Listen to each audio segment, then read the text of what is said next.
Hi, everybody, and welcome back to another episode of the Twin Cities Real Estate Rhetoric. My name is Tom Sommers, and I'm joined by my co-host, Tovi Muma.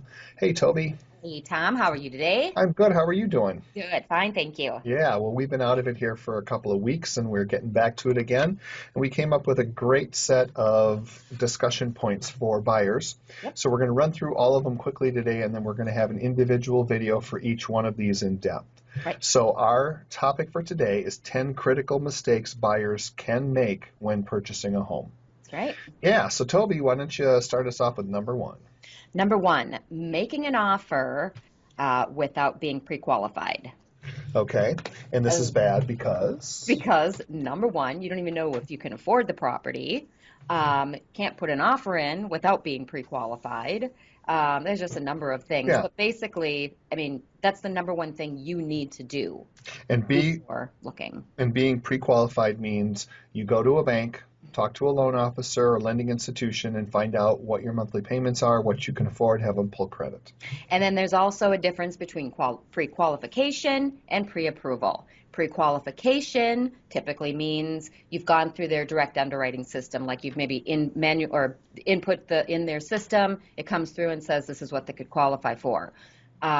Pre-approval means they've looked in a little bit more in depth. They've taken your tax statements and work receipts and et cetera, and have more of a pre-approval letter, which obviously is stronger than a pre-qualification letter. So, There you go. yep. Perfect. Number two, not having a home inspection. Not having a home inspection. I think when I bought my house, it was a year old, and our realtor said you got to get a home inspection. I was like, I don't want to spend the money, but you know what?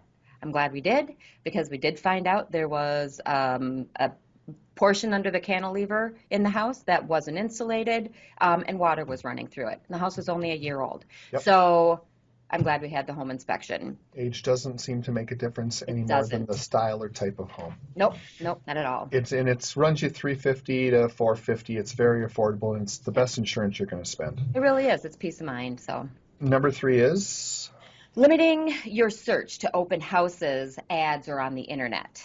okay. So you go ahead, start here. Well, the mistake or what we're trying to get at here is just too many people run to, you know, Truly or Zillow. Not that there's anything wrong with those sites. We have stuff on there. They're great people over there, but they don't always have the most accurate information any more than any other website because it's always changing. It's important that you have a multitude of searches and that you're open to looking in different areas and don't depend too much on what you see on one site versus another. Exactly.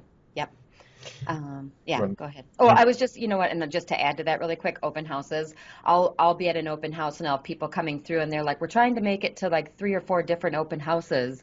And I'm just thinking, why don't you just hire a realtor to help you take you through these properties when everybody, when it's convenient for you guys or, Well, yeah, and as a buyer um, agent, we work for you as the buyer for free, so why right. not? Exactly. Yeah. Number four is choosing a real estate agent who is not committed to forming a strong business relationship with you. Can you comment to that one first, please? Well, basically, what we're saying here is that you have to have faith in your agent, and you have to feel that that agent is working on your behalf. If you don't feel like they're putting you in front and taking care of you, then you maybe need to find a different agent. You want to look for an agent that's going to bond with you, listen to what you have to say, and help coach you through or counsel you through the whole process. Not someone who's just going to show up, show you one house, and expect a paycheck. Exactly. Yep, Fair? that's very good. And I think, yeah, doing a brief meeting beforehand too with somebody, interviewing an agent, I think is a great idea. I agree. No, great point. So I think that's important. Number five. I'm thinking there is only one perfect house out there. It's just not there.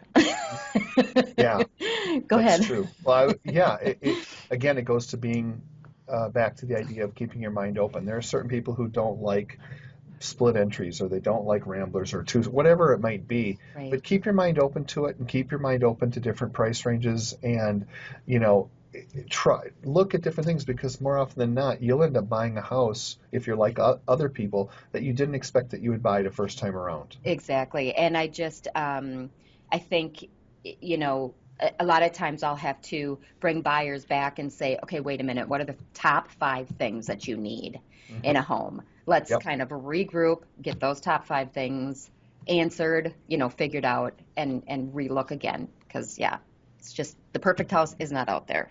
Yep, that's true. Next So, one, number 6, is not considering long-term needs.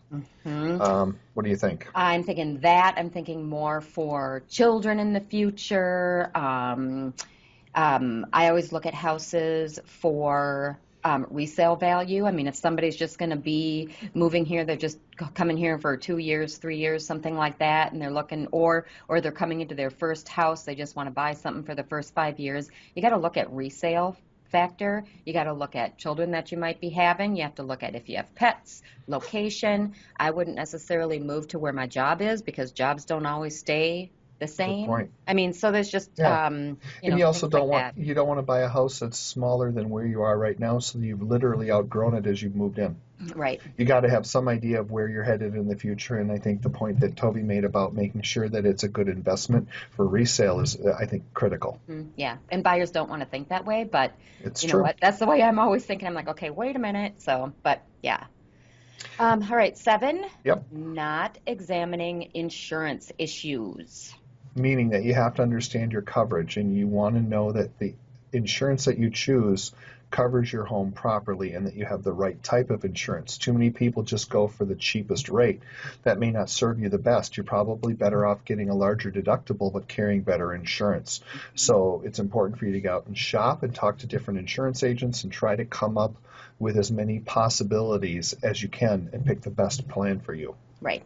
Very good. All right. Number 8 is not buying a home protection plan. Toby? Okay. You can use CenterPoint Energy. They have a lot of plans for coverage of your furnace and your water heater and appliances and that kind of stuff.